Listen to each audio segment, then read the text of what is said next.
Слава да бъде на Господа. Днеска преди да приемем от Словото Божие, да кажа каква ще бъде темата. Какво е отношението към Исус Христос, щом прекачи прага на твоя живот? Защо е към тези неща? Всеки от нас да бъде днеска тук, той е направил свой избор за себе си. Приел ли Господ Христос, покаял се и отвънал така по тесния път. Къде е по-болно, къде е по-бързо, къде падаме, къде ставаме, но и интересно е наистина да всеки разговори за себе си. Какво прави с Христос в този свят? Как живее с Него? Как са Неговото взаимоотношение с Него? Ще кажа защо. Понякога забързаме в ежедневието, забравяме, като че той е с нас, той е до нас. И понякога това, което става с теб, влияе на взаимоотношение с Него. И да не забравяш кой е с тебе. Словото Божие Исус каза, аз ще бъда с вас през всички дни до свършека на века. А в Римляни 8 каза така, ако Бог е към вас, кой ще бъде против вас? И нещо, което е важно като идея, искам да кажа, няма значение къде си бил и какво си правил. Има значение това, което избираш и решаваш днес и сега за себе си. Това е важно. Ще кажа, защо много често си време от Откровение 20, там, това е тази една църква.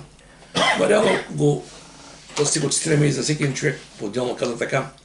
Ето син, да хлопам, ако някой чуе гласа ми, и от твърдата ще бяше речем всеки, който се смене. Да, тук наистина, защото аз съм на човека. Обаче, ние го каним.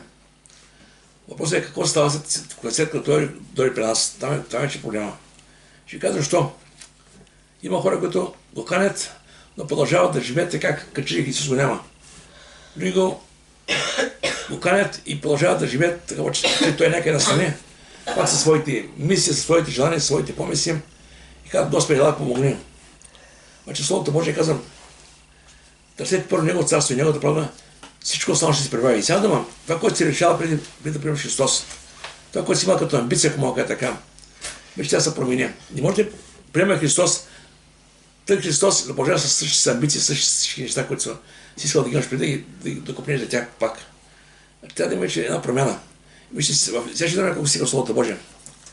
Лука 10 глава, Марта и Мария. Помните, и се минаваше покрай едно село и някоя жена на име Марта го приема дома си. Марта е една сестра.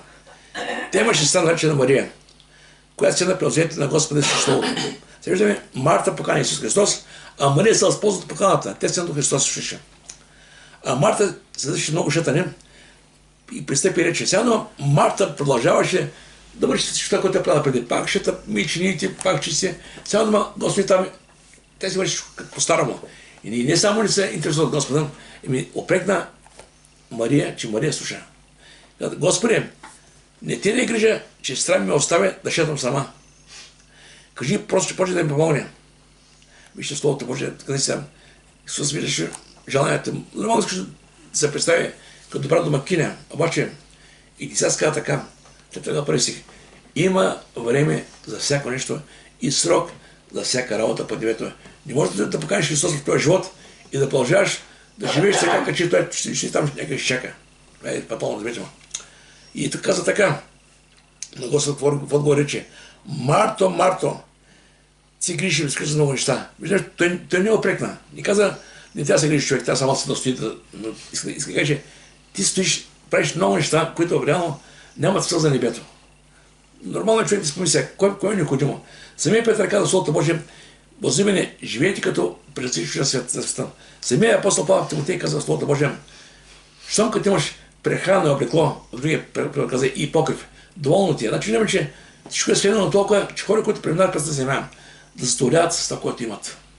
В този свят хората лаптят са все повече, защото мислят, това е живота. Колкото ще повече прекрасно. Обаче, Словото Божие насърчава. Не се оставяме този свят да не води по своите пътища. Псалом 37, Словото Божие казва така, млад бях, остарях, не видях правен, не оставен, нито потомство да проси хляб. И тук обаче Исус каза на Марта, не опрекна за това, но каза така, но не е потребно. И Мария избра, добре, и виждате към Мария избра. Марта избра да шета. Господ, тя избра да шета. А Мария избра да седне при Господа и наистина така добре дал, който ще се отнеме от нея. Сега ще дам още няколко стиха Един пример в същата глава. Захей. Захей беше нисък човек на ръст. Беше богат човек, с хубава работа, хубава професия, вирник.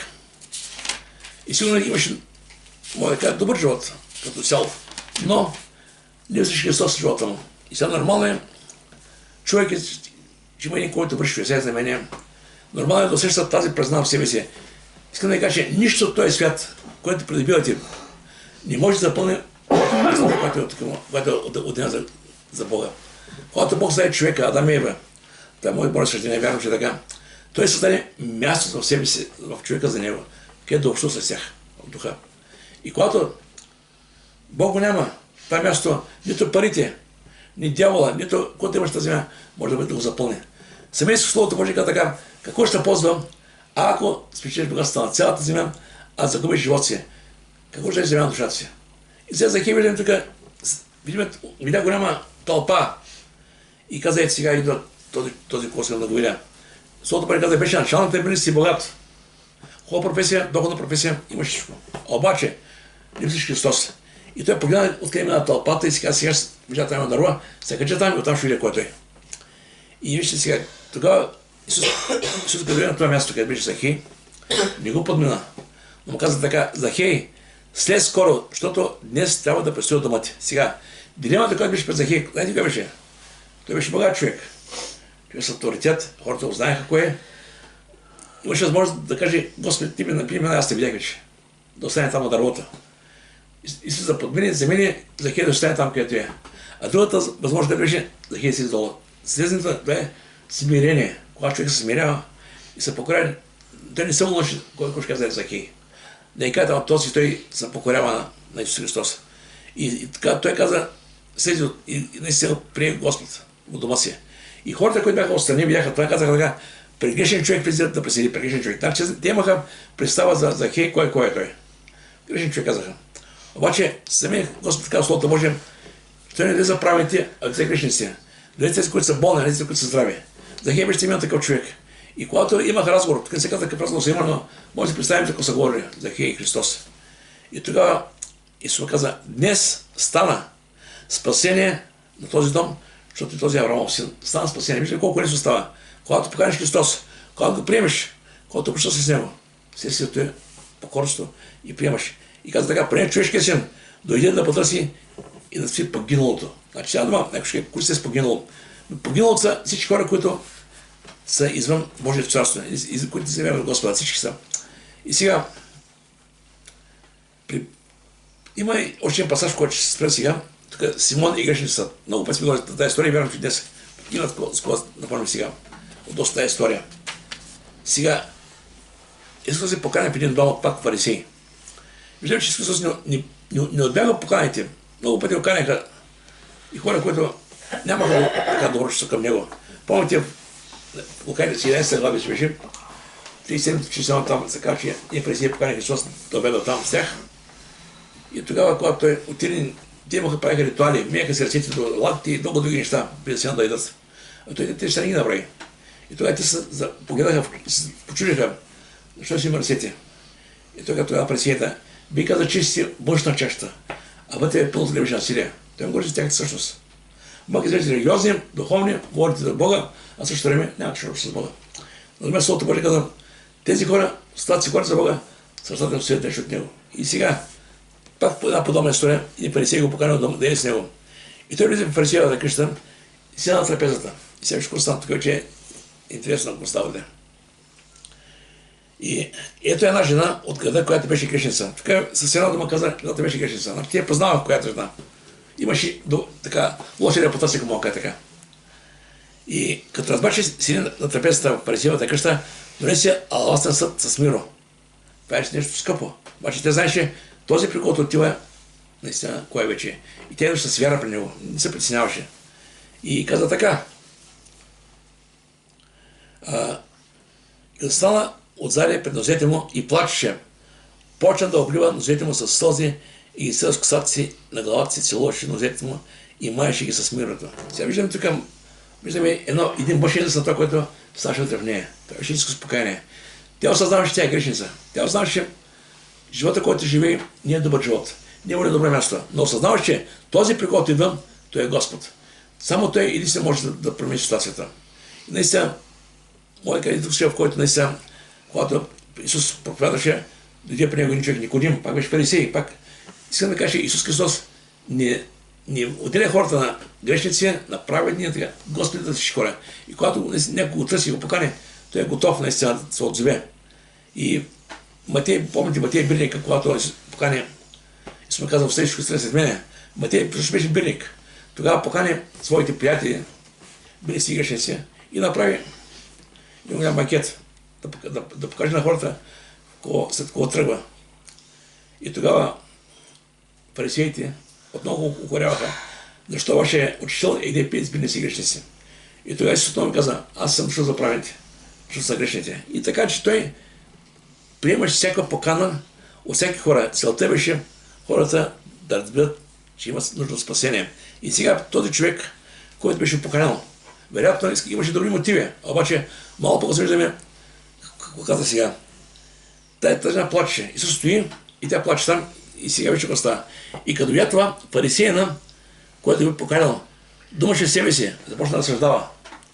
Този, ако беше пророк, той вече фарисеяна поставя по съмнение кой е Христос. Той го поканя, ама поканил като силна единия, един, който върши чудеса за мене, да бъде в неговия дом.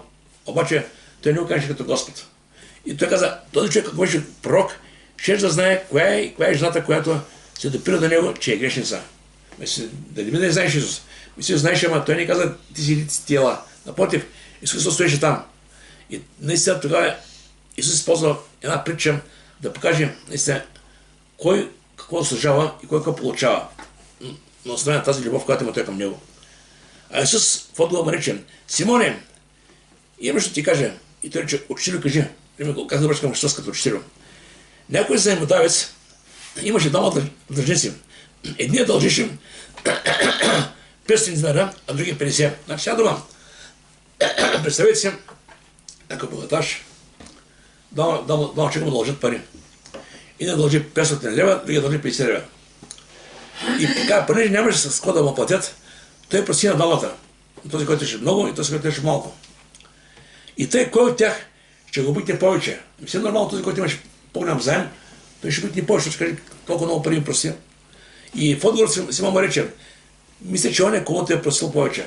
Нормално ми разсъждава. И той му рече, право се отстелил. И като се обърна към жената, рече на Симона, виждаш ли тая жена? Влязах в къщите. Виждам тук сега една съпоставка между жената, която има тази жена към него и когато жената, която има Симон към него. И като се обърна към жената, рече на Симона, виждаш ли тая жена? Влязах в къщите и ти вода на нозете ми не даде. Няма го уважението. А тя със сълзи обля нозете ми с косата си ги изтрия. Ти целувка ми не даде. А тя, откак съм влезла, не е престана да целува нозете ми. Ти с масло не ми помаза главата ми, а тя с миро помаза нозете ми. Сега ти казвам, прощавай ти се много грехове. Много ти грехове, защото тя обикна много. И комуто малко се прощава, той малко обича. И рече, прощават си греховете. И те, които седяха с него на трапезата, започнаха да казват помежду си, кой е този, който ти грехове прощава? И рече на жената, твоята вера те спаси, или с мир. Виждаме тук една задочна картина. Тази жена като грешница. Тя не само научила това, кой коми за нея. Да, ти нямаше добра репутация, грешница. Симон каза, тази жена въобще, ако нямаш Исус, тази жена въобще нямаше да е дома ми, нямаше да прикача дома, ама за хатъра на Господа. И Исус наистина използва точно да кажем за двамата длъжници. И вижте, нещо, което е важно. Лука 15 глава, когато Исус принята да скаже прича за блудния син, отново имаше две групи хора. И това е винаги, ако мога да кажа така, в служението на Христос винаги имаше хора, които идваха при него като се праведни, има други, които идваха да го вярват, се покаяваха. Това бяха билници и грешници, така Словото Божие каза. Всички билници и грешници се приближаваха при него да го слушат. А фарисеите и книжници се роптаяха, казвайки, този приема грешници или с тях. Те не слушаха Словото Божие. Не гледаха това, което върши Христос. Те после се хващаха за буквата, ако мога така. Що е да при него тези хора? Притчи 20-13 Словото Божие казва така. Който крие престъплението си, няма да успее, а който изповяда и остави, ще намери милост. Тези хора не се криеха. Те знаеха кои са. Хората около тях знаеха кои са и те. Обаче тези хора търсиха изходния път. Се ви кажа, че При Господа винаги има изкупление път. Няма значение кой къде е бил. Няма значение кой е правил. От значение избора, който прави днес и сега. Тая жена избра дори при Господа и Словото Божие, медицинска така, трайнска така. Защото всеки, който призове, Господ има ще спаси. Всеки. В тези дума всеки влиза, всеки без значение. Бедник, грешник, богат, беден, се е правилен, който е и да ги при Господа наистина намира милост. Религията, Симон, осъжда тази жена. А същото време Исус Христос и благодата и спасява. Помните в Йоанна 8 глава при любодейките, когато я фанаха, при любодейство. Те бяха вземали камъни да я убиват. Казаха, Моисей така казва, закон така казва. Исус започна да чертае на земята. И те казаха, Господи, кой ще каже за нея? И той каза така, който от вас няма грях, нека пръв да бъде камък върху нея. Това пак беше от закона. И тогава всички един по един, оставите малките, пуснаха камъчета. И тогава жената каза, дойде при него и се разплака. Исус каза, жена, къде сте, които осъждат? Никой не те осъжда, никой Господи. Така, иди си. Ето аз осъждам. Иди си, не се грешавай вече. Виждаме, тук наистина прощава и показва вече новия път, по който живее. И в такъв случай притчата за двама длъжника, това е кратка притча, малък притча, обаче съдържа голямо богатство. Знаете защо е към тези неща? Понякога съм имал възможност в живота си, говоря на хора, които за Бога. И тези хора, които имат за себе правилни, самодоволни, че живеят добър живот. Знаете какво казват? Аз не убивам, не лъжа, не крада, имам семейство, имам децата. Поставя се доста така неща, аргументира се, че е правилен, че е добър човек и няма нужда от Христос. А това е голяма заблуда. Когато човек се вижда се е правилен, той не вижда нужда от покаяние. А когато човек вижда себе си грешен, вижда себе си жалък, малък, се смирява, тогава наистина идва спасението. В Йоанна 18 казва така, закона беше дан чрез Моисей, а благодата и истината дойдоха чрез Христос. Закона осъжда хората, показва, че са грешници. А Исус каза, аз знам, че си грешен. И думам, аз сме на своите грехове, и да можете чрез мене дойдеш в небето. И тук Соломон, Соломон за милост и благодат каза така. Жалостив и милостив Господ, дълготърпелив и многомилостив, не е посъпал с нас според греховете ни, нито е въздал нас според беззаконието ни. Библията каза, заплатата на греха беше смърт.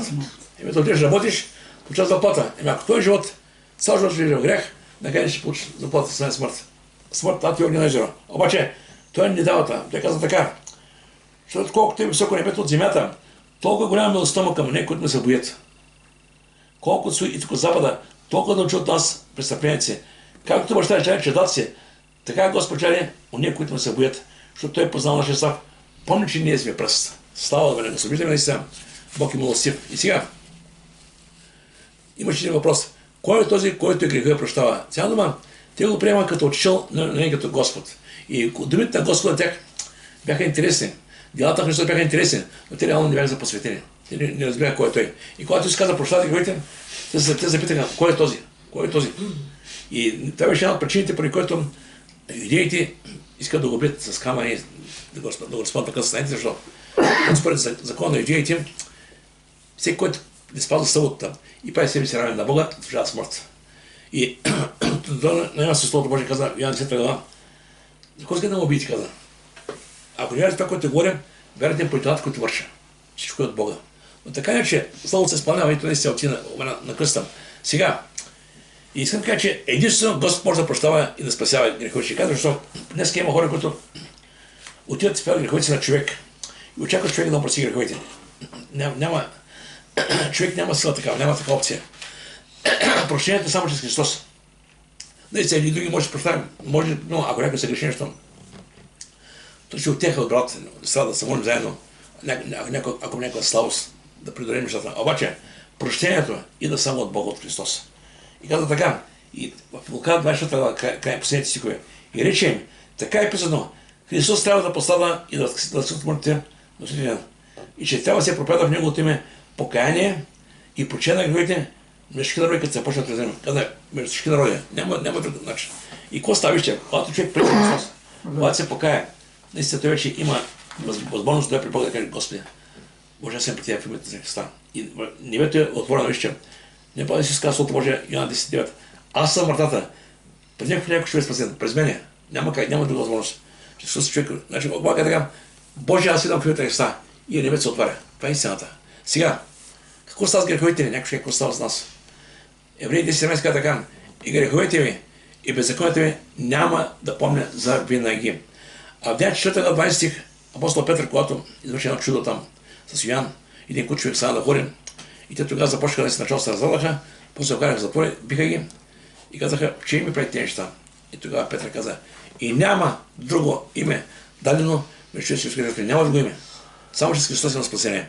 И в Словото Божие действията на тази жена показват истинната вяра, осъзнават къде води, която води към покаяние.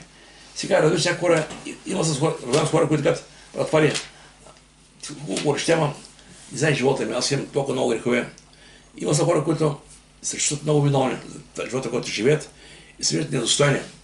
И после, когато му говориш и сега разбира, че наистина това е от една страна добре, че човек не осъзнава своето състояние, но от друга страна не трябва да се самоосъжда. Може да трябва да е при Господа, да каже: Боже, прости ми, а сега ти имаш милост за мене. И сега виж, че Словото Божие казва така: и не знае, че неправилните няма след Божие царство, неправилните. Значи, ако човек остане в това състояние, грешно състояние, то няма надежда за небето. Няма, абсолютно. Може да е много добър в своите очи. Не е се лъга. Нито блудниците, нито идолопоклонниците, нито прелюбодейците, нито малакийците, нито мъжеложците. Това са сега модерни деца, обратните геовете, сигните, нито кръците, нито сърволиците, нито пияниците, нито холителите, нито грабителите. Няма след Божие царство. Може да ме закачем, списъка в Галатяни става още по-голям. И тогава някой ще е добре, ако човек в тази сфера попадна в това състояние и се мира в тези грехове, каква е надежда за него? Надежда е Христос. Няма друга надежда. Понякога съм чувал хора, които казват: брат, Фаре, аз трябва да променя себе си, тогава ще да на църква. Но ти сега не можеш да промениш. Самия апостол Павел, в Римляни 7 глава 4 казва така: с ума си знам кое е добро, ама плътта ме изпреварва, върша зло. И казва: окай наш човек. Спасението става, когато идва при Бога такива, които сме. Приемем го, той идва в нашия живот и започваме стъпка по стъпка Бог да напроменя. И казва така: и такива бяха някои от вас. Но вие избихте себе си от такива неща, но се осветихте, но се оправдахте в името на Господа Христа и тогава нашия Бог. Слава да бъде на Господа. И искам така няколко пункти сега, които са от тази история. Да не се представяме, когато е при Господа, от това, кой ще каже от хората. Понякога ще казва, защо? Понякога хора, които казват: не иска никой да ме види, да го чува на църква, да подиграват. Вижте сега, ако някой от него срамува, аз не виждам какво срамно прави, когато е на Господа. Ние реално, казваме открито нашата вяра, и срамуваме от Господа. Ако трябваше някой срамува от някого, то би било редно Исус срамува от нас. Защото всеки от нас е бил, не знае къде в греховете си. И никой от нас не заслужава нищо.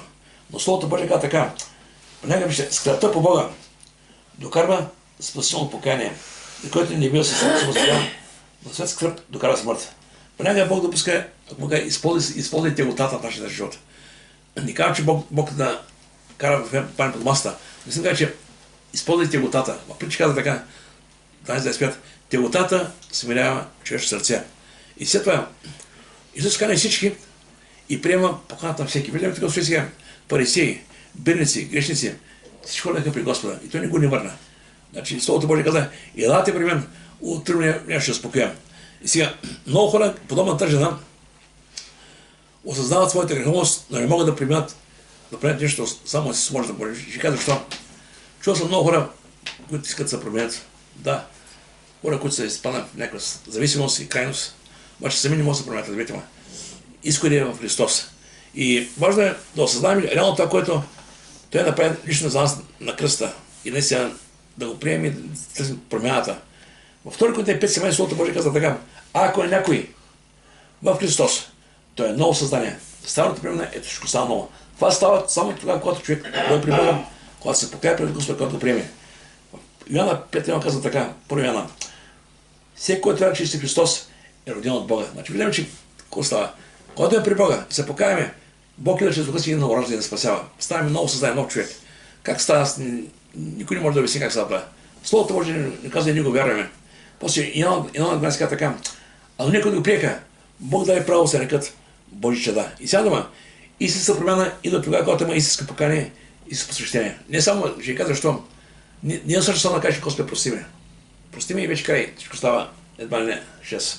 Не, иска се истинско покание, осъзнаване това, кое си ти, кое е Той. И вече стъпка по стъпка, наистина, когато нещо има в твоя живот, което те смущава, моли се Господ тия мъдрост. Понякога питат, брат, ти да го прави, да не го прави, аз не съм Господ. Господ решава което можеш, кое не може, но иска се всеки човек да има близост с Бога и да търси Бога. И когато търси Господа, Бог ще му даде. Някой ме път казва така, ако някой от вас не достига мъдрост, нека просто с вяра. И сега покаянието това е, мога да кажа така в едно изречение, единствената надежда за човека. Може да е много добър, може да посещава много църкви, може да посещава много пастири, обаче ако няма покаяние, този човек погива. В 17 апостол Павел казва така, Бог проче, без да държи бележка за времето на невежество, за петна хора всяка се покаят. И ако ще имам Словото Божие, само ще прочитам имената на хора, които ни да, като пример, които наистина се сещат с Господа са променили. Първо, Петър, знаете Петър рибар, когато беше на лодката, когато хвана рибата, той каза, Господи, иди си отказа грешен човек. После Матей, беше бирник, същата работа. Савел, как стана Павел? Беше гонител в църквата, беше духовен човек, беше религиозен човек, знаеше много неща, но не познаваше Христос. Когато срещна Господа, стана промяната. Никодим, юдейски началник, също човек натрупа много опит, не познаваше Господа, когато дойде при Господа се промени. Захей, прямо казахме. Знаете какво става? Винаги, когато има истинско покаяние, винаги има и реална промяна, има нов живот.